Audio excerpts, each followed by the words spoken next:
자, 오늘 하늘 말씀 보겠습니다. 오늘 하늘 말씀은 마태복음 24장 15절부터 25장까지 나눠보겠는데, 요절 말씀으로 마태복음 24장 44절 먼저 읽겠습니다. 이러므로 너희도 예배하고 있으라. 생각지 않은 때에 인자가 오리라. 마태복음 25장 30절 한 절 보겠습니다. 이 무익한 종을 바깥 얻은 대로 내어 쫓으라. 거기서 슬피 울며 이를 갈미 있으리라 하니라. 이 말씀을 통해서 깨어 예배하고 있으라 라는 말씀으로 오늘 말씀을 나눠보려고 합니다. 지난 2주 동안 마태복음 24장 말씀을 통해서 마지막 때의 징조들에 대해서 나누고 있습니다. 마지막 때 징조로서 교회 안에 미혹이 있을 것이다. 그리고 이 땅에 여러 재난이 있을 것이다. 그리고 우리가 단지 그리스도에게 속한 것 때문에 모든 민족에게 핍박을 받게 될 것이다. 많은 사람들이 믿음을 버리고 배도한 일도 있을 것이다. 불법이 성함으로 믿는 자들 안에까지 하나님의 사랑이 식어지는 일이 있을 것이다. 그런 중에 끝까지 인내하고 믿음을 지킨 자는 결국 구원을 받게 될 것입니다. 그리고 이 천국 복음이 모든 민족에게 전파될 때 세상과 지옥 것이라고 나눴습니다. 오늘은 마태복음 24장 15절부터 25장까지 나눠볼 텐데, 먼저 이 말씀의 구절을 살펴보고 말씀을 풀어가면 아주 쉬울 것 같습니다. 24장 15절부터 28절 말씀은 앞에 이미 주님께서 마지막 때 징조로 말씀하신 핍박과 배도에 대한 부연 설명이라고 보시면 됩니다. 더 자세하게 주님이 설명하시는 거죠. 그리고 이 핍박과 배도에 대한 부연 설명 후에 이제 마지막 징조로서, 주님 오시기 전에 마지막 징조로서 하늘에서 징조가 있을 것이다. 그리고 그 후에 주님의 재림과 함께 성도들의 휴거가 있을 것이다 라고 하신 후에 이제 마지막 때한 말씀을 하시고 주님께서 제자들에게 마지막으로 당부하시죠. 깨어 예배하고 있으라. 당부의 말씀과 함께 경고의 말씀 하신 겁니다. 그리고 이제 4가지 비유를 쭉 말씀하십니다. 주님께서 하신 비유, 종의 비유, 열천의 비유, 달란트의 비유, 양과 염소의 비유. 이 모든 비유는 불신자가 아니라 믿는 자에게 주신 메시지죠. 오늘 초점으로 나눌 말씀 바로 이 4가지 비유인데, 이 4가지 비유를 통해 주님께서 우리에게 분명히 하시는 말씀은 뭔가 하면, 마지막 때 우리가 어떻게 깨어 예배할 수 있을까? 구체적인 방안을 주시죠. 그리고 믿는다고 하면서도 깨어 예배한 일에 실패할 때 어떤 벌을 받게 되는지를 분명히 말씀하겠습니다. 이렇게 구절을 한번 크게 나눠봤는데, 먼저 이제 구체적으로 우리 24장 15절부터 보겠습니다. 24장 15절부터 28절 말씀은 주님 재림 이전에 적그리스도가 출현하게 될 것과 그와 함께 큰 핍박과 미혹이 있게 될 것을 주님께서 말씀하셨습니다. 앞부분에 이미 주님께서는 마지막 때 징조로서 우리가 예수를 믿는 것 때문에 모든 민족이 핍박을 받으리라 말씀하셨죠. 그리고 또 배도했을 거라고 말했습니다. 거기에 대한 이제 부연 설명으로서 이제 24장 15절부터 28절을 말씀하시면서 예수님께서는 다니엘서를 인용하시면서 주님 오시기 전에 먼저 적그리스도가 나타나서 성도를 핍박할 것을 말씀하셨습니다. 24장 15절에 보니까 그러면 너희가 선지자 다니엘의 말한 바 멸망에 가증한 것이 거룩한 곳에 선 것을 보거든 읽는 자는 깨달을 진저라고 다니엘서를 인정하면서 멸망에 가증한 것이 거룩한 곳에 선 것을 보거든이라는 말씀하셨는데, 그럼 다니엘은 마지막 때에 대해서 특별히 거룩한 것에 멸망에 가증한 서는 것에 대해서 어떤 예언을 했는지 한번 다니엘서 9장 27절을 보겠습니다. 다니엘서 9장 27절. 쉬운 말 성경으로 다니엘서 9장 27절 말씀을 한번 읽어보겠습니다. 다니엘 어떤 예언을 했냐면, 그리고 그때 마지막 때죠. 그때 그 통치자 즉 그리스도는 많은 사람들과 더불어 평화의 말로 한 일에, 현대의 성경은 7년이라고 번역했습니다. 한 일에 7년 동안의 공관 계약을 맺을 것이다. 그러다가 그 통치자는 한 일의 절반 곧 3년 반이 지나면 하나님의 백성들, 즉 유대인들이 주님의 성전에서 주님께 제사와 예물을 드리지 못하도록 그 일을 강력히 금지시킬 것이다. 그럼 7년 동안 누구와 계약을 맺은지 아시겠죠? 바로 유대인과 계약을 맺었습니다. 그러면서 이제 유대인들이 성전에서 구약의 그 제사를 드리는데 3년 반이 지나면 이 계약을 깨버린단 말이죠. 누가? 적그리스도가. 그리고 계약을 깨고 난 다음에 그 대신에 그 통치자는 아주 흉측하여 하나님께서 미워하시는 물건인 우상을 성전 높은 곳에 세우고 본격적으로 활동하기 시작할 것입니다. 바로 주님 오시기 전에 적그리스도의 본격적인 통치는 3년 반 동안 이루어지죠. 우리가 지난주에 나눠봤습니다. 지난주에 메시지를 참고를 하십시오. 그러나 하나님의 계획에 따라 이미 정해놓은 종말의 때가 이르면 하나님의 무서운 진노가 그 황폐케 하는 자 곧 그 악한 통치자에게 쏟아져 그를 철저히 파멸시킬 것이다. 바로 이 예언을 주님께서 인용하시면서 주님 오시기 전에 징조로서 적그리스도의 통치가 있을 것을 말씀하신 겁니다. 자, 다니엘의 이 예언은 예수님이 태어나기 전에, 그러니까 BC 168년에 이 시리아 왕 안티오쿠스 에피파네스를 통해서 일부 성취가 됐습니다. 어떤 일이 있었냐면 안티오쿠스 에피파네스는 BC 168년에 유대교를 말살하기 위해서 그가 가는 것마다 모든 나라를 헬라화했습니다. 헬라화. 근데 유대인들은 유대교를 믿고 있기 때문에 아주 힘든 거죠.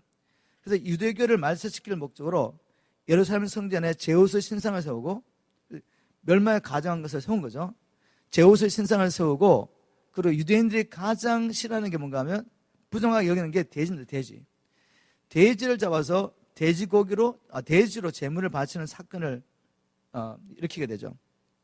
그래서 이 다니엘 예언이 일부 성취됐지만 주님께서 이 말씀하실 때는 이미 이 사건은 일어난 과거의 일이거든요. 그럼에도 불구하고 주님께서 이 다니엘의 말씀을 인용하셨다는 것은 앞으로 이제 안티오쿠스 에피파네스가 했던 이 사건을 그림자로 보고 이보다 실제적으로 적그리스도가 나타나서 성전을 더럽힐 일을 예언하신 겁니다. 주님의 말씀이 이제 성취되려면 지금 성전이 없지 않습니까? 예루살렘에. 그러면 이제 주님 말씀이 그대로 성취되려면 이제 성전이 회복돼야 됩니다. 성전을 회복을 위해서 모든 준비를 유대인들은 다 마쳤죠. 그죠? 우리가 제3성전이라는 다큐멘터리를 통해서 이미 알고 있습니다. 그런데 문제는 그 뒤에 세울 성전터가 지금 모슬람 사원이 세워졌다는 거죠. 그러나 주님 말씀은 반드시 이루어질 것이고 그 말씀대로 예루살렘의 성전이 세워지면 이제 정말 우리가 알 수 있습니다. 정말 주님의 때가 가까웠구나. 이제 주님의 때가 가까웠다는 증거로서 다시 유대인들이 성전 예배를 시작하다가 3년 반 돼가지고 이제 이것이 멈춰지고 적그리스도가 자기 우상을 세우면서 모든 사람에게 절하라고 할 때 정말 가까운 것입니다. 이 일에 대해서 요한계시록 13장 14절 15절에서 이미 예언하고 있죠. 요한계시록 13장 14절 현대의 성경에서 읽어보면 이 짐승은 거짓 선지자를 말합니다. 그 짐승은 첫 번째 짐승 적그리스도가 하던 기적을 그대로 행하며 땅에 사는 사람들 속이고 부상을 당했다가 살아난 짐승을 위해, 적그리스도를 위해 그들에게 우상을 만들라고 했습니다. 요한계시록 13장 15절 이 둘째 짐승은 능력을 받아 첫 번째 짐승의 우상에게, 즉 적그리스도 우상에게 생기를 주어 말을 하게 하고 그 짐승의 우상에게 경배하지 않는 사람은 누구든지 다 죽이게 했습니다. 자, 이런 일이 이제 일어날 것입니다. 이 말씀들은 아직 성취 안 되고 지금 미래의 날이죠. 그래서 이 적그리스도의 통치 가운데 하나님의 사람들은 핍박을 받을 것이지만 동시에 또한 이 세상에는 요한계시록에 예언되어 있는 하나님의 심판이 부어질 것입니다. 7 인의 재앙, 7 나팔의 재앙, 7 대접의 재앙들이 쏟아질 것입니다. 이 재앙은 믿는 자를 위한 것이 아니죠. 적그리스도와 그 적그리스도의 통치를 쫓아가는 사람들을 향한 하나님의 심판인데 그 와중에 성도들은 3년 반 동안 이 적그리스도 통치 안에서 고난과 핍박을 당하고 이제 감옥에 갇히기로 작정되는 감옥에 갇히고 목변을 받도록 작정된 목변을 받게 될 것입니다. 그래서 성도들의 인내가 여기 있다. 즉 성도는 끝까지 인내하며 믿음을 지켜야 된다라고 지난주에 제가 나눈 것 같습니다. 바로 이런 때 이제 주님께서 마태복음 24장 23절을 보면 그때 사람이 너에게 말하되 보라 그리스도 여기 있다 혹 저기 있다 하여도 믿지 말라. 거짓 그리스도들과 거짓 선자들이 일어나 큰 표적과 기적을 보여 할수했으면 택하신 자들도 미혹하게 하리라. 고난과 핍박과 어려움이 불신자 신자 모두겠습니다. 우리 모든 사람이 뭘 기다리죠? 구세주를 기다리는 거죠. 그때 거짓 그리스도와 거짓 선지자들이 많이 일어날 것이지만 주님 말씀하십니다. 보라 내가 너에게 미리 말하였다. 미혹받지 말라. 성경에 주목하시라는 거죠. 내가 오기 전에는 이러한 일이 반드시 이루어진다는 말씀하셨는데 그 사인을 보고 분별하셔야지. 그냥 우리가 같은 표적과 기적을 보고 그냥 쫓아가면 안 된다는 거죠. 그리고 하시는 말씀이 하나님의 말씀에 귀를 기울이면 절대로 미혹받지 않습니다. 주님 이렇게 말씀하십니다. 마태복음 24장 26절에 그러면 사람들이 너에게 말하되 보라 그리스도가 광야에 있다 해도 나가지 말고 보라 골방에 있다 해도 믿지 말라. 번개가 동쪽에서 나서 서편까지 번쩍인 같이 인자의 임함도 그러하리라. 죽음이 있는 곳에는 독수리들이 모일지니라. 이 말씀은 뭔가 하면 예수님이 오실 때는 엄밀하게 오시지 않는다는 거죠. 예수님이 다시 오실 때는 번개가 번쩍이는 것처럼 번개가 번쩍일 때 우리가 어디든지 번개를 다 보잖아요. 그것처럼 세상에 있는 모든 사람들이 주님의 오심을 보게 될 것이라는 거죠. 독수리가 맴돌고 있으면 하늘에서 맴돌고 있으면 그 밑에 뭐가 있죠? 시체겠다는 거죠. 그 마찬가지로 이런 사인을 보고 이제 내가 온 것을 알라는 것입니다. 이렇게 이제 이 마지막 때에 있을 적그리스도의 나타남과 미혹에 대해서 그리고 배도에 대해서 주님께서 부연 설명하시고 난 다음에 이제 정말 마지막 사인을 말씀하시죠. 마지막 사인. 마태복음 24장 29절부터 35절 마지막 사인이 무엇이죠? 바로 하늘에 있는 징조입니다. 마태복음 24장 29절에 그날 환난 후입니다. 환난 후에 즉시 해가 어두워지며 달이 빛을 내지 아니하며 별들이 하늘에서 떨어지며 하늘의 권능들이 흔들리리라. 이 사인을 이 징조를 미스할 사람 있습니까? 아무도 없죠. 그래서 하나님 말씀에 귀를 기울이면 미혹을 받을 일이 없습니다. 이런 하늘에 있는 분명한 징조 외에 그때 인자의 징조가 하늘에서 보이겠고 그때 땅의 모든 족속들이 통곡하며 그들이 인자가 구름을 타고 능력과 큰 영광으로 오는 것을 보리라.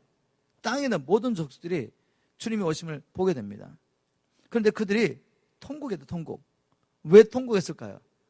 아니 신부가 주님이 오시는데 통곡할 일이 있습니까? 아니죠. 하나님의 말씀을 믿지 않았습니다. 주님이 다시 오심을 믿지 않았습니다. 주님이 다시 오실 때 선악간에 심판하실 걸 믿지 않았습니다. 무엇보다도 주님을 왕으로 인정하지 않습니다. 그런 사람들이 이제 주님 오심을 볼 때 아는 거죠. 이제 심판밖에 남은 게 없어요. 그게 그냥 육신이 죽는 게 아니잖아요. 영원한 심판입니다. 그것을 알기 때문에 통곡하는 거죠. 그러나 우리는 통곡하는 것이 아니라 그때 믿는 자에 어떤 일이 일어나냐면 마태복음 24장 31절에 우리가 주님이 영광 중에 능력과 영광 중에 오시는 것을 보는 가운데 저가 큰 나팔 소리와 함께 천사들을 보내리니 저희가 그 택하신 자들을 하늘 이 끝에서 저 끝까지 사방에서 모으리라. 우리는 영광스러운 부활과 함께 공중으로 돌림받아서 주님을 만나게 된다는 것입니다. 데살로니가전서 4장 16절 17절 말씀을 통해서 바울은 이 사건을 이렇게 표현하고 있습니다. 데살로니가전서 4장 16절 17절 쉬운 말씀 교시가 읽겠습니다. 주께서 큰 호령과 천사장의 소리와 하나님의 나팔 소리와 함께 친히 하늘로부터 내려오실 터인데 그때 그리스도 안에서 이미 죽은 자들이 먼저 일어나고 그런 다음에 아직 살아남아 있는 우리가 그들과 함께 구름 가운데로 이끌려 올라가 공중에서 주를 만나게 될 것입니다. 그래야 우리는 영원히 주와 함께 있을 것입니다 라고 말했습니다. 이 놀라운 사건이 앞으로 있을 것입니다. 마지막 때는 그러므로 믿는 자에게는 소망이죠. 소망. 두려울 일이 아니죠. 소망입니다. 소망. 신랑이신 주님을 만나기 위해서 우리가 준비하고 있다면 주님이 오시는데 우리가 통과할 일이 있겠습니까? 우리가 두려울 일이 있겠습니까? 기쁜 날이죠. 축제의 날입니다. 주님 오시는 그날이 우리에게 기쁜 날, 너무나도 기다렸기 때문에 감격하며 기쁨 가운데 주님을 만나게 되는 그날이 되기를 주님으로 축복합니다. 그러나 준비되지 않은 자는 통과하게 될 것입니다. 성도들에게 주님이 다시 오실 것이라는 소망이 우리에게는 얼마나 힘이 되며 또한 이것이 이 땅에 사는 동안에 우리가 거룩하게 살게 되는 이유죠. 바로 이 소망을 가진 자가 어떻게 살 것에 대해서 사도 요한은 요한일서 3장 2절 3절에서 이렇게 기록하고 있습니다. 주님이 오심을 소망하며 기다리는 신부는 이렇게 사는 것입니다. 요한일서 3장 2절에 사랑하는 자들아, 우리가 지금은 하나님의 자녀라. 장래에 어떻게 될 것은 아직 나타나지 않았으나, 주님 오시면 우리 죽은 몸이 변화되잖아요. 영광스러운 몸으로 변화되는데 아직은 나타나지 아니었습니다.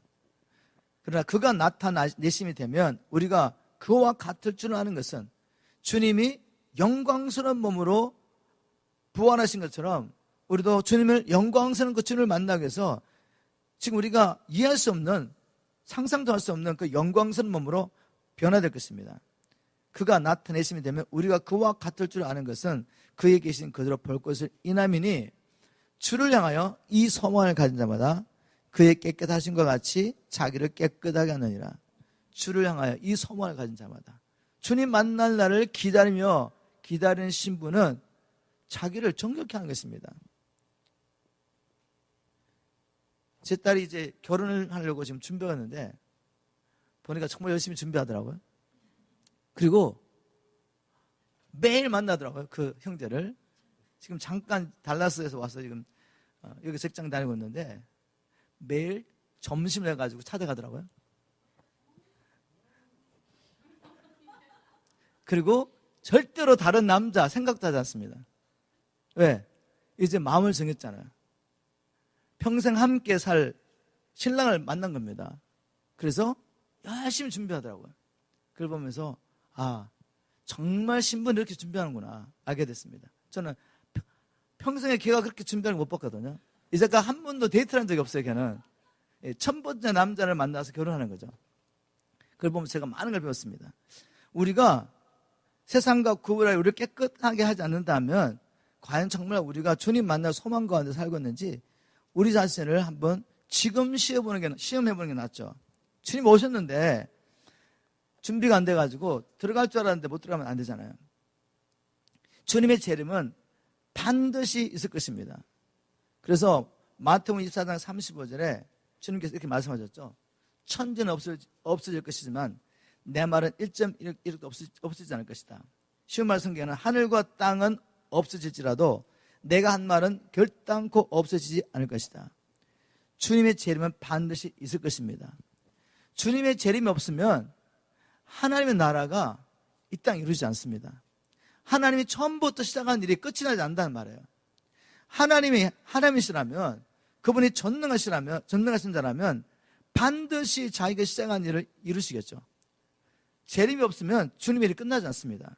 그래서 재림이 없다면 하나님은 이렇게 말씀할 수가 없어요. 나는 알파와 오메가다, 시작과 마침이다, 이렇게 말할 수 없습니다. 다 이뤘다라는 말씀할 수가 없습니다. 그러나 우리 성경의 마지막에 보면 요한계시록 21장 6절에 이렇게 기록하고 있습니다. 또 내게 말씀하실 때 이뤘도다. 나는 알파와 오메가요 처음과 마지막이라. 또 요한계시록 22장 13절에도 나는 알파와 오메가요 처음과 마지막이요 시작과 마침이라. 이런 말씀이 요한계시록에 제가 기억한 6번 정도 나옵니다. 계속해서 나는 알파 오메가다, 시작과 처음이다. 6번인지 아닌지 잘 모르겠습니다. 3번인가? 기억이 안 나지만 그건 잊어버리십시오. 중요한 것은 요한계시록 마지막에 나는 알파와 오메가다, 이 말씀을 주님이 나는 처음과 마침이라는 말씀을 반복해서 하셨다는 거죠. 그분은 처음이요 또한 마지막이십니다. 즉 시작하신 일을 반드시 이루실 것입니다. 그 일이 이루어지려면 반드시 주님의 재림은 있어야 합니다. 그리고 그 주님의 재림 때는 주님의 말씀대로 이제 심판이 베풀어질 것입니다. 그러나 그날과 그때는 아무도 모르기 때문에 믿는 자들에게 주님이 이렇게 당부하시죠. 항상 깨어 예비하고 있으라고 말합니다. 그날은 그때는 아무도 모르나니 하늘의 천사들도 모르고 아들도 모르고 오직 아버지만 아시느니라. 우리가 이해할 수 없습니다. 왜? 아버지와 아들과 성령 하나이신데, 예수님도 전능하신 하나님이신데, 전지하신 하나님이신데 왜 이런 말씀을 하셨는지 모르겠지만 이해할 수 없지만 주님 말씀하셨으니까 믿어야죠. 그죠? 우리 주님이 자기도 모른대요. 그날은. 그런데 어떤 사람들이 그 날을 계산합니다. 그리고 언제 오겠다고 말을 해요. 근데 수많은 사람이 따라갑니다. 왜요? 하나님 말씀 안 믿으니까. 예수님도 모르는 날짜를 어떻게 사람이 자기가 특별 계시를 받았다고 말을 할 수가 있겠어요. 그죠?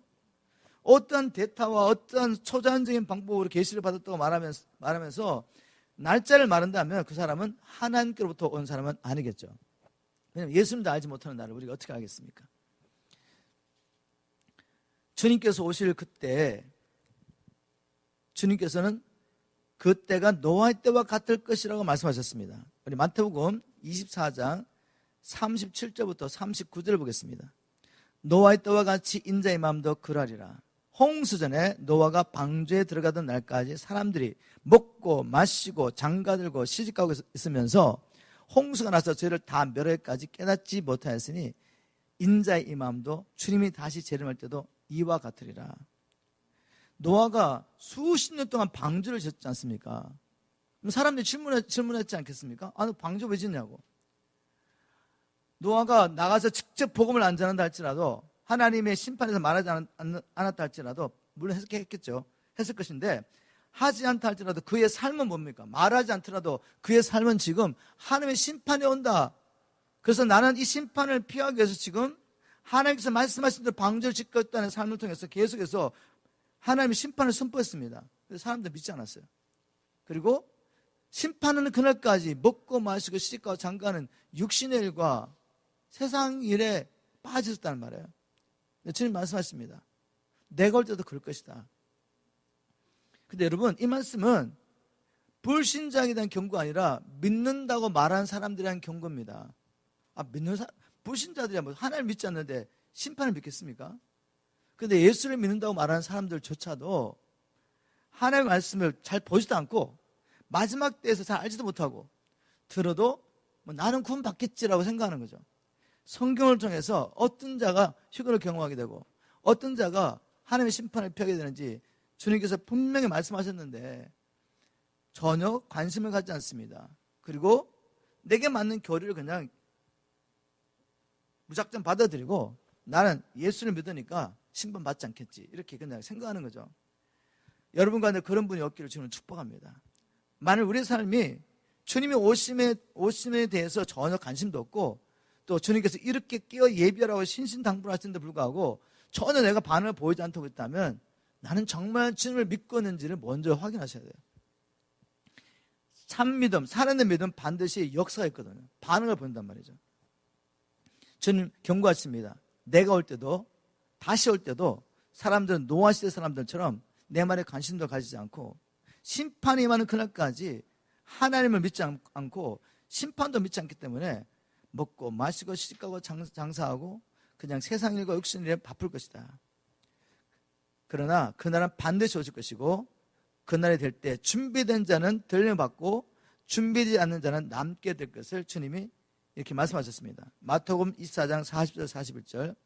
그때 두 사람이 밭에 있으며 하나는 데려감을 당하고 하나는 버려둠을 당할 것이요 두 여자가 매를 가고 있으며 하나는 데려감을 당하고 하나는 버려둠을 당할 것이다. 이 일이 말씀대로 될 것입니다. 우리 미션 트레이션 처치 성도들은 한 사람도 빠짐없이 그날이 됐을 때 다 들림 받기를 주님으로 축복합니다. 그렇다면 오늘 말씀에 귀를 기울이시고 주님께서 이렇게 깨어 예비하라 라고 하는 말씀을 귀를 기울이셔야 돼요. 그리고 이렇게 예비하셔야 됩니다. 그래서 주님께서 이제 마태복음 24장 44절에 이름으로 너희도 예벽을 쓰라 생각지 않은 때 인자가 오리라. 이게 주님께서 마지막 때는 말씀하시며 핵심도 하시는 말씀입니다. 예벽을 쓰라. 생각지 않은 때 내가 온다. 믿는 자들에게 예벽을 쓰라고. 이제 주님께서 네 가지 비유를 통해 믿는 자들이 어떻게 깨어 예배하고 있어야 하는지, 그리고 또 깨어 예배하고 있지 않는 자들은 어떤 심판을 받게 되는지 분명하게 말씀하셨습니다. 자, 이제 네 가지 비유를 나누기 전에 먼저 우리가 질문하고 답변을 하고 난 다음에 이 말씀을 풀어가야지 여러분과 혼란이 없을 것 같습니다. 어떤 질문이냐면, 믿는 자들이 심판을 받는 것이 성경적인가? 질문하셨잖아요, 그죠? 왜냐하면 많은 사람들이 믿는 자는 상급에 대한 심판은 받지만 형벌에 대한 심판은 없다고 이렇게 믿고 있단 말이죠. 그리고 그렇게 믿을 때는 나름대로 근거했습니다. 성경적인 근거. 그걸 한번 나누고 난 다음에 이제 우리가 주님께서 네 가지 비유를 통해서 반복해서 하시는 말씀을 들어봐야 됩니다. 어떤 사람들은, 믿는 자들은 영생이나 영벌이라는 심판은 받지 않고 오직 상급에 대한 심판만이 있을 것이다 라고 믿고 있습니다. 그리고 그렇게 가르쳐 있죠. 이렇게 주장할 때도 성경적인 분명히 나름대로 논리가 있습니다. 자, 어떤 말씀들을 인용하냐면 요한복음 5장 24절 말씀이죠. 우리가 자주 인용하는 말씀 중에 하나인데, 요한복음 5장 24절에 내가 진실로 진실로 너에게 이르노니 내 말을 듣고 또 나 보내신 이를 믿는 자는 이미 영생 얻었습니다. 그리고 심판에 이르지 아니하나니 사망에서 생명으로 옮겼느니라. 자, 이 말씀만 딱 보면 우리는 이미 영생 얻었습니다. 그리고 심판받지 않는다고 말하고 있잖아요, 주님이. 사망에서 생명을 옮겼다고 말한단 말이죠. 그래서 이 말씀만 붙잡으면 심판 안 받는 게 맞죠. 우리 논리 맞습니다. 자, 그런데 이제 말씀을 깊이 연구해 보면 주님께서 말씀하신 믿는 자, 믿는 게 뭔가라는 질문을 해봐야죠. 믿는 게, 그죠? 먼저 여기 사용된 헬라의 이 단어의 시제가 뭔가 하면, 헬라의 단어의 시제가 현재형인데, 헬라의 현재형은 현재 진행형입니다. 현재 진행형. 다시 말해서 믿는다고 말할 때 그냥 believe가 아니고 keep on believing, 계속해서 믿는 거 말하는 거죠. 계속 믿는 것. 그래서 과거 어떤 한 시점 믿은 걸 말하는 것이 아니라 주님을 믿기 시작해서 계속해서 믿는 걸 의미하죠. 주님을 믿는 자야 당연히 심판 안 받죠, 그죠? 그래서 계속해서 믿는 걸 말한다라는 것을 기억하시고, 그 다음에 성경이 말하는 믿음, 구원 얻는 믿음, 우리가 살아있는 믿음이라고 말하죠. 살아있는 믿음은 반드시 역사가 따른다. 역사가. 믿으면 역사가 있다는 거죠. 즉 순종이라는 삶을 통해서 증명된 믿음만이 살아있는 믿음이다. 믿는다고 말하면서 행함에 없는 믿음은 죽은 믿음이라고 말했죠. 야고보가 말했습니다.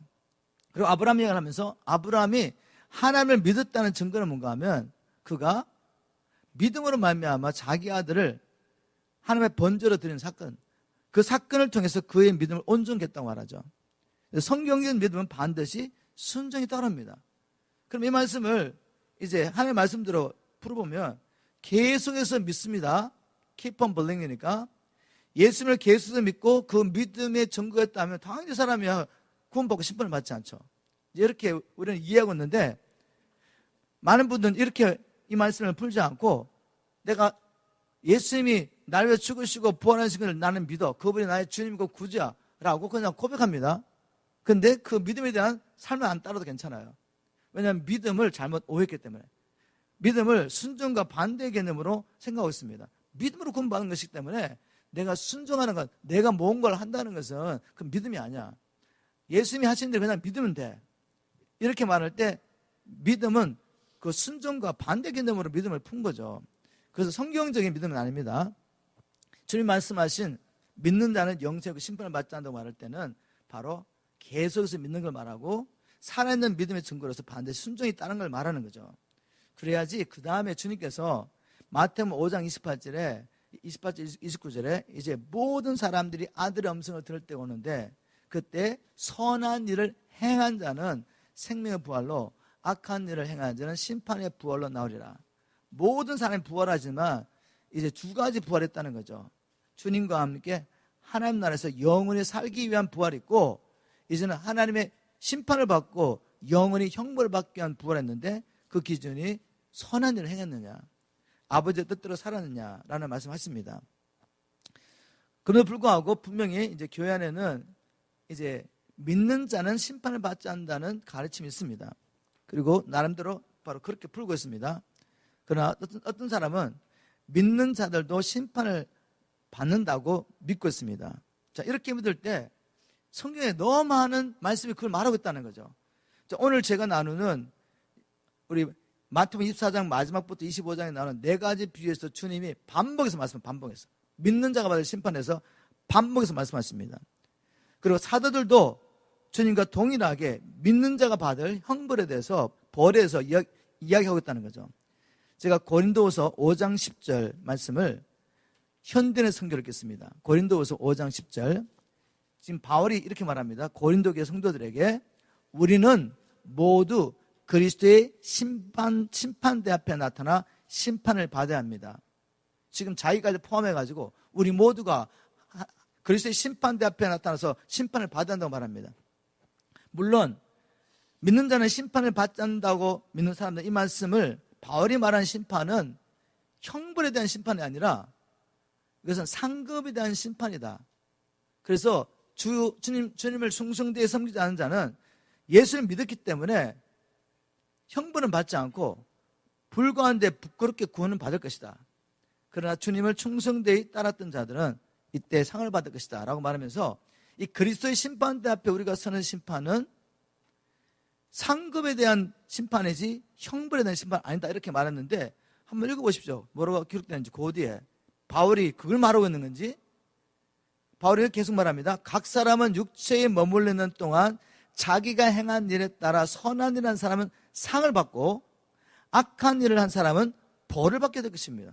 벌을 말하고 있잖아요. 벌. 우리가 하나님 앞에 서서 우리가 육체가 있는 동안에 한 일에 대해서 선한 일을 한 자는 상을 받고 악한 일을 한 사람은 벌을 받는다고 바울이 분명히 말했습니다. 예수님도 네 가지 비유에서 그 벌을 말하고 있잖아요. 베드로도 심판이 하나님의 집에서 먼저 시작될 것을 이렇게 말하고 있습니다. 베드로전서 4장 17절, 베드로전서 4장 17절부터 19절까지 제가 현대인의 성경을 읽겠습니다. 베드로전서 4장 17절. 하나님의 집에서 심판을 시작할 때가 왔습니다. 심판이 우리 믿는 자에게, 우리에게 먼저 시작된다면 하나님의 복음에 순종하지 않는 사람들의 마지막은 어떠하겠습니까? 심판이 누구부터 시작된다고요? 우리 믿는 자들, 하나님의 집에서부터 복음을 알고 있는 사람들. 그리고 이렇게 말합니다. 의로운 사람도 구원을 받기가 이처럼 어렵다면 경건치 않은 사람과 죄인들에게는 얼마나 더 어렵겠습니까? 구원받기가 쉽다고요? 주님이 다 이루셨으니까 나는 그냥 누리고 살고 있으면 그냥 천국 가는 겁니까? 그게 아니죠.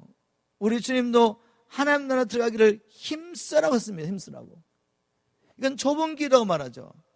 내 은혜로만 들어가는 길이 맞습니다. 하나님의 은혜가 임하지 않으면 우리가 어찌 좁은 길을 가겠습니까? 그리고 우리가 아무리 하나님의 말씀에 순종하고 주를 위해서 산다 한들 그것이 우리의 죄를 실 수 있겠습니까? 죄의 삭을 지불할 수 없어요. 오직 예수의 피를 통해 죄값을 지불할 수 있는 게 맞습니다. 우리가 아무리 주님께 순종한다 그 순종이 나를 어렵게 하지 않는 게 맞단 말이죠. 의로움은 주님께 얻어받습니다. 주님 안에서. 제사함도 주님 안에 있는 것이 맞습니다. 그래서 은혜입니다. 그럼에도 불구하고 그 은혜 받는 자는 이렇게 살아야 된다고 주님 말씀하셨다는 거죠. 우리가 이해가 되지 않더라도, 내 논리에 맞지 않더라도 하나님의 말씀을 따라가야지 미혹을 받지 않습니다. 의로운 사람도 구원을 받기 이처럼 어렵다면 경건치 않은 사람과 죄인들은 얼마나 더 어렵겠습니까? 그러므로 하나님의 뜻에 따라 구원을 받는 사람은 계속 선한 일을 하면서 그 영혼을 신실하신 창조자님께 맡겨야 할 것입니다. 주님 뜻대로 사는 게 쉽지가 않잖아요. 정말 어렵습니다, 여러분. 그럼에도 불구하고 우리가 선한 일, 이 복음을 전하고 영혼들을 준비시키는 일, 이거 멈추면 안 돼요. 우리 같은 사람들 보고 사람들이 레디컬하다고 그러죠. 예수님도 너무 극단적으로 믿는다고. 저는 하나님 앞에 정말 고민합니다. 주님, 제가 정말 극단적으로 믿으면서 성도들이 힘들게 하고 있느냐고. 근데 말씀을 볼 때마다 제가 지금 제 교리를 말하고 있는 게 아니잖아요. 우리가 함께 하나님의 말씀을 한 절 한 절 풀어가보다 보니까 이게 주님의 말씀이에요. 주님의 말씀. 우리가 이해가 되지 않더라도 하나님의 말씀을 받아들이고, 또 내가 가진 어떤 교리에다가 억지로 하나님의 말씀을 끼워 맞추려고 하지 말고 어린아이처럼 있는 그대로 받아들이면 우리가 미혹을 받지 않습니다.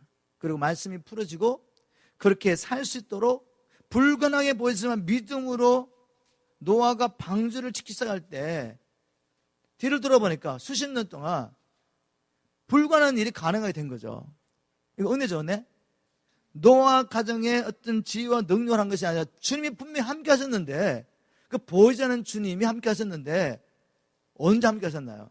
주님의 그 은혜와 프로비전, 모든 공고하심과 능력과 모든 것이 노아의 가족이 하나님의 말씀에 순종하여 불가능해 보이지만 계산하지 않고 하나님의 말씀에 순종하여 일을 시작했을 때 주님이 이루셨습니다. 그래서 구원을 받고 나면 우리 역사를 돌아보면 정말 주님이 하셨다, 주님의 은혜라고 말하지만 우리가 좁은 길을 가는 그때는 우리로서는 힘을 다하여 이 길을 가야 합니다. 믿습니까, 여러분? 자, 이렇게 믿는 자도 심판을 받는다는 것이 성경의 말씀이라는 것을 나누고 난 다음에 이제 종의 비유부터 시작해서 주님 마지막 때 우리가 어떻게 구체적으로 깨어 예배할 수 있는지 주님께서 말씀해 주셨는데 한번 나눠보도록 하겠습니다. 먼저 종의 비유를 보겠습니다. 마태복음 24장 45절부터 51절 말씀이죠. 이 종의 비유를 통해 보면 충성되고 지혜 있는 종은 칭찬과 함께 주인의 손을 맡게 될 것을 알 수가 있습니다. 즉 하나님의 나라를 유업을 받게 되는 거죠. 우리 24장 45절부터 47절을 보겠습니다. 충성되고 지혜 있는 종이 되어 주인에게 그 집 사람들을 맡아 때를 따라 양식을 나눠줄 자가 누구뇨? 주인이 올 때 그 종에 이렇게 하는 것을 보면 그 종이 복이 있으리로다. 내가 진실로 너에게 이르노니 주인이 그 모든 소유를 저에게 맡기리라. 자, 종의 비유의 첫 번째 나오는 종은 충성되고 지혜 있는 종입니다. 이 종은 주님이 오실 때 칭찬과 함께 주님의 모든 소유를 맡게 되는, 즉 하나님 나라를 유업으로 받게 되는 상을 얻게 되죠. 상을 받습니다. 여기서 이 종은 충성될 뿐만 아니라 지혜로운 종이었어요. 왜 충성과 함께 지혜가 필요하죠? 맡은 자를 구할 것은 충성인데 우리가 충성만 구하지 말고 지혜를 구해야 된다는 말이죠. 저는 이 말이 정말 진리라고 생각합니다. 내가 충성스럽게 주님을 섬기는데 지혜가 없어요. 주님의 뜻을 분별하지 못해요. 그래서 내 임의대로 막 충성하는 거죠. 그러면 그 일은 오히려 하나님을 대적하고 하나님을 거스르는 일이 되겠죠. 그래서 우리가 하나님 앞에 충성하는 게 중요하지만 지혜가 필요합니다. 지혜. 하나님을 경외함으로 지혜를 받고 날마다 지혜의 신인 성령님을 구하고 하나님의 말씀을 통해 주님이 어떤 의도를 가지고 무슨 일을 하고 계시는지 주님의 마음과 주님의 뜻을 살피는 일 너무나 중요하죠. 이 충성된 종은 충성스럽게 지혜를 가지고 충성스럽게 주님을 섬기는데 어떻게 섬기냐 보았더니 하나님께서 맡기신 양무리를 때에 따라 필요한 생명의 말씀으로 양육했습니다. 굉장히 중요하죠. 종의 비유에 나오는 이 사람들은 양무리를 맡은 주의 종이라고 보시면 돼요. 그들에게 먼저 주님께서 비유를 말씀하십니다.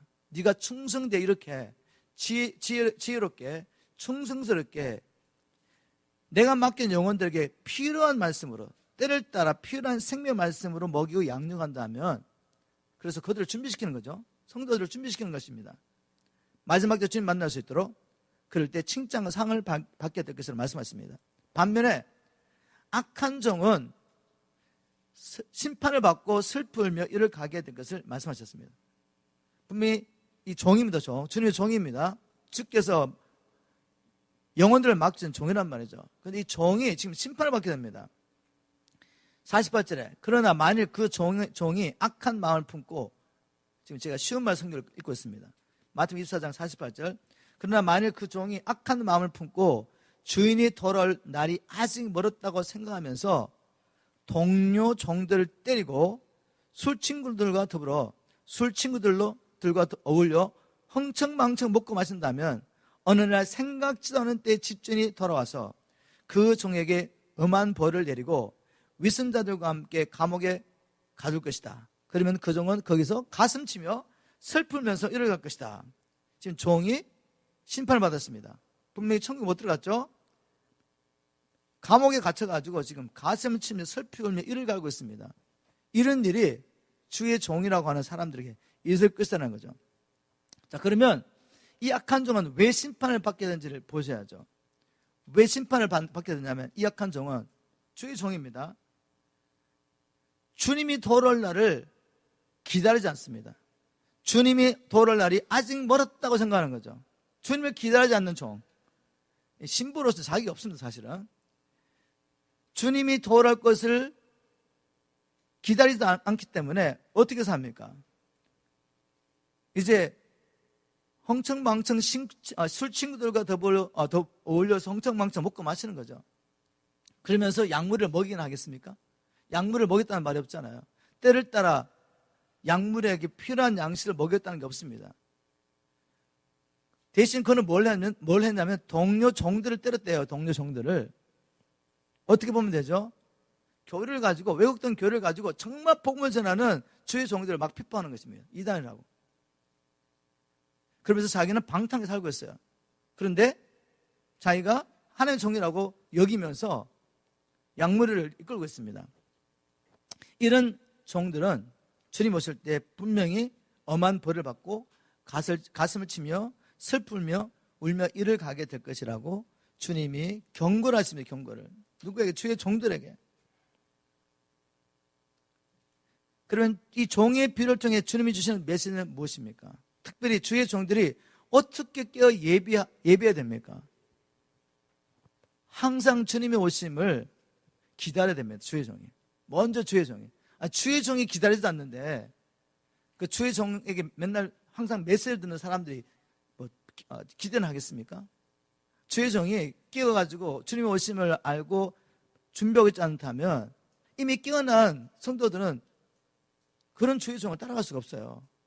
자기는 깨어나가지고 주님이 오신 날을 보이는데 준비해야 되는데 주의 종은 괜찮다 세상과 타협에 살고 있는 성도들에게 그냥 오직 믿으면 구원이야 라고 말하면서 왜곡된 복음을 증거하고 있다. 어떻게 그 자리에 있겠습니까? 그런데 주의 종이 이렇게 깨어있지 않은데 마지막 때 주님 오실 것을 알고 준비하고 있지 않은데 약물이들이 깨어날 수가 없습니다. 그래서 주의 종은 깨어서 예배하는 방법이 제가 먼저, 주의 종이 먼저 주님이 오심을 기다리면서 맡겨주신 약물이들을 말씀으로 잘 양육해야 됩니다. 어찌하든지 여러분이 주님 앞에 설 수 있도록 여러분들이 어렵게 느낄지 모르겠지만 계속해서 이렇게 준비하셔야 된다는 말을 하는 거죠. 그리고 이렇게 준비할 수 있도록 하나님의 성령께서 우리 가운데 오셔서 우리를 도와주시도록 하나님을 기도하면서 결국 여러분을 준비시키는 것이 제가 깨어 예배하는 방법입니다. 두 번째 비유를 보겠습니다. 열처녀의 비유를 통해 주신 메시지는 무엇인가? 마태복음 25장 1절부터 13절 말씀이죠. 이 비유에 나오는 열처는 모두 누굽니까? 불신자 아니죠, 여기? 믿는 자들입니다. 주님을 기다리고 있는 사람, 지금 혼인잔치에 들어가려고 기다리고 있는 사람들이 불신자겠어요? 대상은 믿는 자들입니다. 근데 그들 가운데 못 들어간 자가 있었다는 거죠. 이 주님을 기다렸는데 결국 못 들어간 자는 어떤 자인가 보면 말씀을 읽어보면 그들은 성령을 건심하게 하고 소멸한 자들입니다. 어떻게 할 수 있습니까? 마태복음 25장 3절 4절을 보겠습니다. 제가 쉬운 말 성경을 통해 보겠습니다. 어리석은 다섯 처녀들은 등잔을 가지고 있으면서도 기름 쳐놓은 것을 잊어버렸습니다. 하지만 슬기로운 다섯 처녀들은 등잔에 기름을 가득 채워 가지고 있었습니다. 뭐겠어요 이게? 우리는 세상의 빛이잖아, 그죠? 빛을 밝혀야 될 사람인데 이 빛을 어떻게 밝힙니까? 기름 없이 어떻게 밝히겠어요? 성령의 충만을 받지 않고 어떻게 밝히겠습니까? 내 힘으로 밝힐 수 있겠어요? 그래서 바울은 에베소서 5장 18절에 술 취하지 말고 성령의 충만을 받으라고 말씀하셨습니다. 이 성령 충만 받는 것은 명령이에요, 명령. 그냥 가만히 있다가 채워지는 게 아니라 우리가 성령 충만을 받기 힘써야 됩니다. 지금 잠깐 사이드로 가는 것 같지만 성령 충만 받는 것에 대해서 나누면은 사도행전을 연구해보면 성령 충만을 받는 방법을 주님이 다 보여주셨어요. 바로 교회가 공동체로 함께 모여가지고 주님 앞에 간절히 기도할 때 성령의 충만이 교회에 임합니다. 교회 위에 간절히 합심해서 성령 충만을 위해서 간구하는 거죠. 간구할 때 성령 충만이 임합니다. 그리고 베드로가 고넬집에 갔을 때 하나님의 복음을 선포할 때 사람들이 그 복음을 받아들일 때 성령이 그들에게 임했죠. 그 말은 말씀의 충만을 받는 것이 성령의 충만을 받는 길이라는 거죠. 성경 찾아보면 그게 맞습니다. 에베소 5장 18절에는 바울이 술 취하지 말고 성령의 충만을 받으라고 말하고 그 다음에 하는 이야기가 시와 찬미와 신령한 노래로 화답하고 쭉 이제 성령 충만을 받아 일어난 일을 쭉 이야기하죠. 그런데 골로새서 3장 16절에 가면 바울이 성령 충만을 받으라 말하지 않습니다. 그리스도의 말씀이 너희 가운데 풍성히 거하면 이제 시와 찬미와 신령한 노래를 하고 이렇게 나가는 거죠. 그럼 바울에게는 성령 충만은 곧 말씀의 충만이었습니다. 왜냐하면 요한복음 6장 63절에 예수님께서 내가 너에게 이른 이 말, 이 생명의 말씀이 곧 영이요 생명을 했단 말이죠. 그럼 우리가 생명의 말씀을 우리 안에 채울 때 곧 그것이 성령 충만을 받는 길입니다. 말씀과 기도로 우리가 끊임없이 매일매일 성령 충만을 구해야 합니다. 우리 미션 트레이팅 처치 성도들은 이제 매일매일 시간을 정해놓고 여러분들이 주님 앞에 나가서 기도하고 말씀을 묵상하는데 그때 여러분이 기대할 건 뭔가 하면 주님 오늘도 예수로 채워주십시오. 주님의 진리의 말씀과 성령으로 채워주십시오 라고 기대하면서 들어가셔야 돼요. 그 목적을 가지고 주님의 얼굴을 구해야 됩니다. 또 물론 이제 이 성령 충만은 사도행전 5장 32절에 보면 주님이 누구에게 성령 충만을 허락하시냐면 복음 전하는 사명 감당하는 자에게 주님께서 성령 충만을 주신다고 말씀하셨습니다. 하나님의 말씀에 순종하는 자에게 성령 충만을 주신 거죠. 여기까지만 하겠습니다. 그런데 이런 일을 하자는 거죠. 누가? 믿는다고 말하는 사람들이. 처음에는 불을 밝히고 있었어요. 그런데 가면서 이 기름이 말라가는데 채워지질 않습니다. 그래서 주님이 오셨을 때는 밝힐 불이 없는 거죠. 이렇게 말하잖아요. 마태복음 25장 8절 쉬운 말 성경에 보면 이때 기름을 채워놓지 않은 어리석은 처녀들은 다른 설교는 처녀들에게 등잔불이 꺼져가니 우리 불이 꺼져간대요. 왜? 기름을 다 사용했으니까. 다시 말해서 성령님을 소멸했다는 겁니다. 등잔불이 꺼져가니 기름을 좀 나눠달라고 청합니다. 주겠습니까? 못 주죠. 줄 수 있는 게 아니죠. 등잔불이 꺼져간다고 했습니다. 즉 성령을 소멸하여서 기름이 말라갔다는 것은 삶 가운데 주님을 기다리다가 주님이 드디어 오시니까 자꾸만 세상을 바라보고 세상과 타협하게 되고 세상의 것들을 받아들이게 되고 그러면서 주님을 근심하게 하고 성령을 근심하게 하고 소멸한 일을 한 거죠. 이렇게 하다 보니까 성령이 소멸됐습니다. 그런 사람들 주님 오셨을 때 못 들어갈 것입니다. 그리고 또 마태복음 25장 11절 12절 말씀을 보면 이 성령을 소멸한 것과 관련된 거지만 그들이 주님의 말씀에 순종하지 않았기 때문에 못 들어갑니다. 자, 마태복음 25장 11절에 보니까 한참 후에 기름을 사서 돌아온 어리석은 다섯 처녀들이 문 밖에 서서 외쳤다. 주님, 주님, 문 좀 열어주십시오. 지금 예수님을 누구라고 부르죠? 주님이라고 부릅니다. 어디서 많이 듣는 것 같죠? 그러나 신랑이 안에서 대답했다. 내가 진정으로 너에게 말한다. 나는 너희를 알지 못한다. 이들은 예수님께 문 두드리면서 주님 부르면서 들어가려고 그러는데 주님은 난 너 몰라 이렇게 말씀하세요. 그럼 여기 이 어리석은 처녀들은 어떤 사람들입니까? 이 말씀을 보니까 기억나는 성경 구절 없나요? 저는 이 말씀을 보면서 기억나는 성경 구절이 있었습니다. 바로 마태복음 7장 산상수훈에 나온 이야기죠. 주님께서 이렇게 말씀하시죠. 산상수훈 마태복음 7장 21절에 나더러 주여 저는 자마다 천국에 다 들어갈 것이 아니요 다만 하늘에 계신 내 아버지의 뜻대로 행하는 자라야 들어가리라 이렇게 말씀하셨습니다. 그럼 주여 주여 한다고 천국 가는 것이 아니라 순종해야 들어가죠. 순종해야지. 바로 순종할 수 있도록 우리를 구원하셨으니까.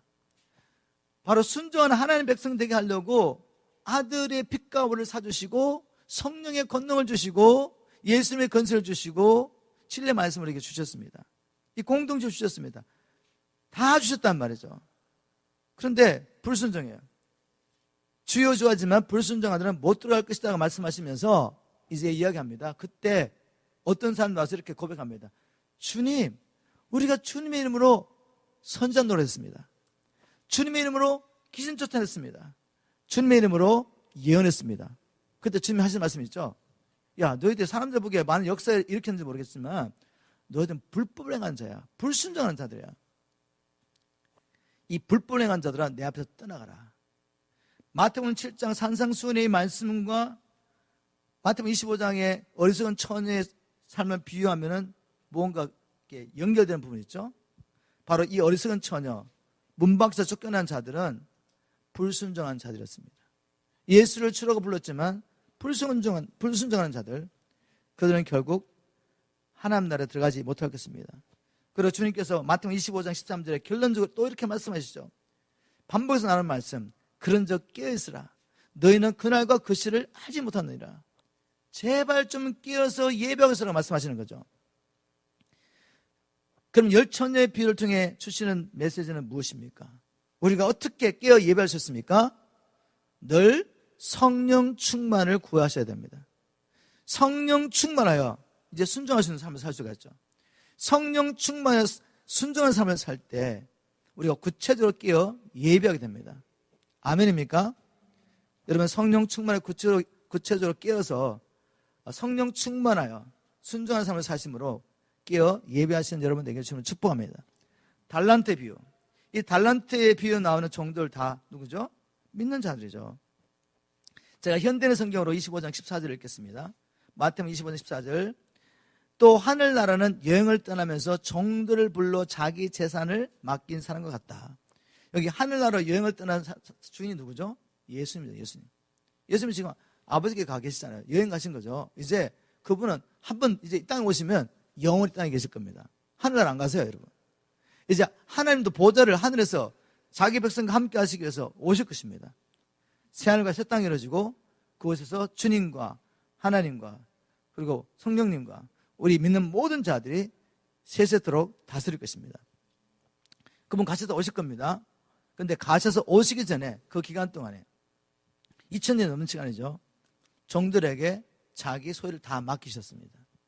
지금 우리가 갖고 있는 모든 것들, 성령의 은사뿐만 아니라 재물과 그리고 우리가 가지고 있는 건강과 가족과 우리가 가지고 있는 모든 것이 주님의 것입니다. 맞습니까? 주님이 주셨어요. 이거 왜 맡기셨는가? 남기라고 여러분. 이걸 가지고 영혼 구원하라고 하나님 나라 이루어 주신 거예요. 맡겨주시고 가신 겁니다.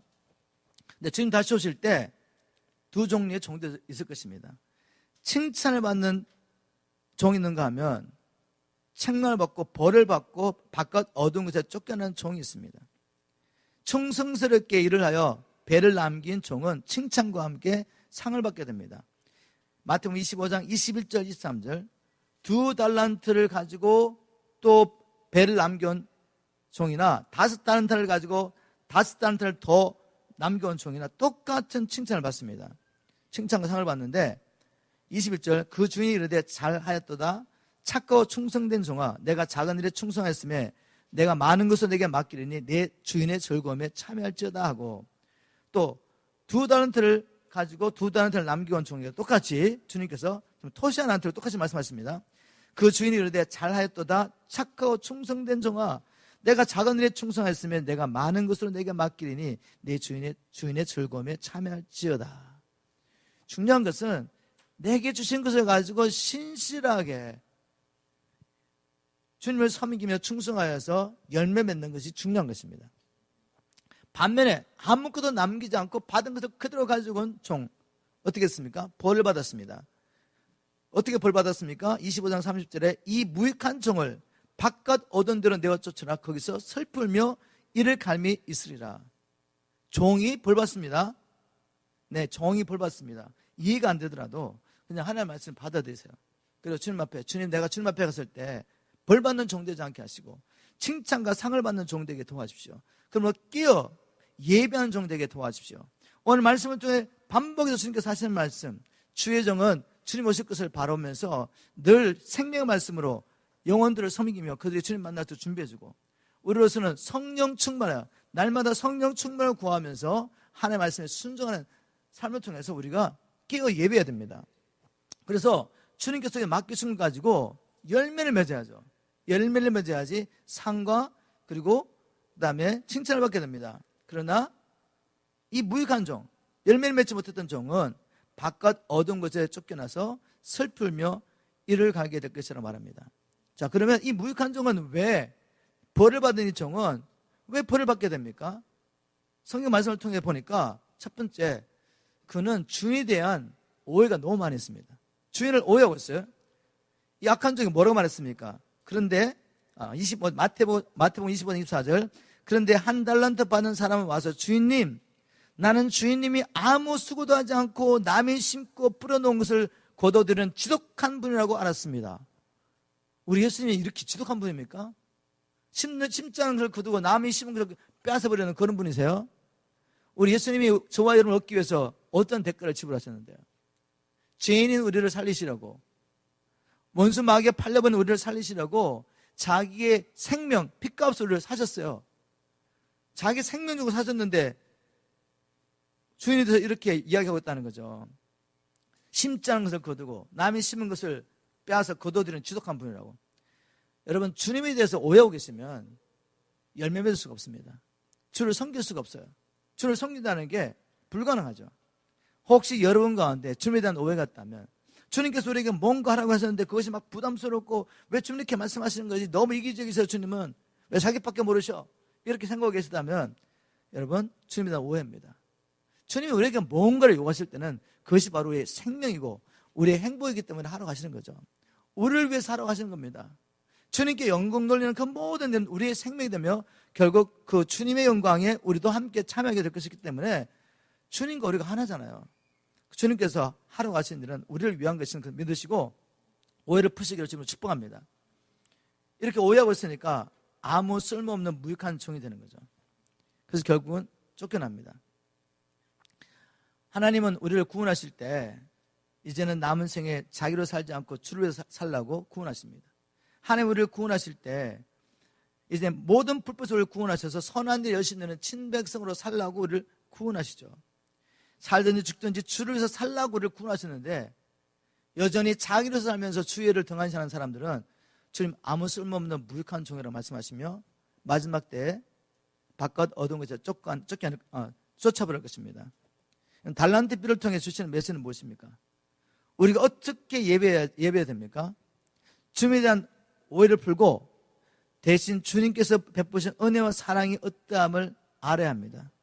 그리고 맡겨진 사명을 충성스럽게 감당하는 것이 우리가 구체적으로 깨어 예배하는 방법입니다. 자, 마지막 비유를 나누겠습니다. 양과 염소의 비유를 통해 주신 메시지는 뭔가? 이 양과 염소에 나오는 사람들도 사실은 자세히 보면 믿는 자들. 왜냐하면 양과 염소가 똑같이 예수님을 주님이라고 불렀습니다. 그리고 그들이 상과 벌을 받는 기준이 뭐죠? 너희들이 형제에게 어떻게 했느냐? 형제에게 어떻게 했느냐? 이 말씀만 봐도 다 믿는 자라는 것을 알 수가 있어요. 근데 어떤 사람은 영생을 얻는가 하면 어떤 사람은 영벌을 받았습니다. 영벌을 받는 사람은 왜 벌을 받았습니까? 예수님을 주님이라고 부르면서도 형제를 돌보지 않았기 때문에. 다른 말로 하면 주님께서 주신 새 계명에 순종하지 않은 거죠. 우리가 새 계명에 순종하며 우리 계신 지상 명령에 또 순종해야 됩니다. 새 계명은 내가 너를 사랑한 것 같이 사랑하는 이 계명에 순종하는 거죠. 이 계명에 순종할 수 있는 사람은 먼저 주님께서 어떠한 사람을 우리를 사랑하시는지 아는 사람만 할 수가 있죠. 바로 이 은혜를 깨달은 사람, 복음을 깨달은 사람에게 주님은 새 계명에 순종하라고 말씀하십니다. 필요할 때 형제들의 필요를 채우고, 형제가 고난을 받을 때 함께 고난에 참여하고 돌봐주는 거죠. 공동체에서 함께 이 사랑을 나눠야 합니다. 이렇게 하지 않고 하나님을 사랑한다고 하면서 형제가 고난 가운데 있고 또 형제가 믿음에서 실족하고 어려울 때도 돌보지 않고, 무엇보다도 우리 형제지만 아직도 복음을 알지 못하는 저들에서 아무 관심도 없고 이렇게 산다면 주님 오실 때 우리가 어떠한 벌을 받을지 누가 알겠습니까? 양과 염소의 피를 통해 주시는 메시지는 무엇입니까? 우리가 어떻게 해야지 깨어 예배할 수 있습니까? 세 계명에 순종하는 것이 깨어 예배하는 구체적인 방법입니다. 말씀을 맺도록 하겠습니다. 예수님께서는 말씀대로 하나님의 나라를 이루시려고 반드시 오실 것입니다. 믿습니까, 여러분? 주님께서 오실 때 심판이 하나님의 집에서 시작될 것이라고 성경은 말하고 있습니다. 깨어 예배하는 종들, 오늘 말씀을 통해서 구체적으로 주님께서 보여주시는데 성령 충만을 구하며 하나님의 말씀을 순종하는 자는 상을 받을 것이고, 그러나 이런 말씀을 듣고도 마음에 두지 않고 여전히 세상 일에 분주하고 먹고 마시는 데 붙잡혀 살고 육신의 일을 구하는 자는 주님이 오셨을 때 심판을 피할 수 없을 것입니다. 우리 주님 다시 오시는 날 우리 중에 한 사람도 나고적 없이 모두 천국 잔치에 참여하는 은혜가 있기를 주님으로 축복합니다. 오늘 이 시간에도 우리가 혹시 우리의 삶 가운데 성령을 소멸했던 죄가 있다면, 그 일이 반복되었다면 주님 앞에 이 죄를 회개하고 다시 한번 주님 은혜를 구하면서 생명을 드리는 시간을 가졌으면 좋겠습니다. 그리고 주님께, 주님 이 시간 다시 한번 성령의 충만을 허락하여 주십시오. 들은 말씀을 깨닫게 도와주시고 마음을 말씀에 새기게 도와주시고 이제 매일매일 삶 가운데 말씀과 기도로 성령 충만한 삶을 살게 도와주십시오. 깨달은 말씀들을 이제는 순종함으로 또한 성령 충만한 삶을 살게 도와주십시오. 성령을 소멸하고 근심케 하는 일이 없도록 주님 우리에게 은혜를 더해 주십시오. 우리 함께 기도하러 나가겠습니다.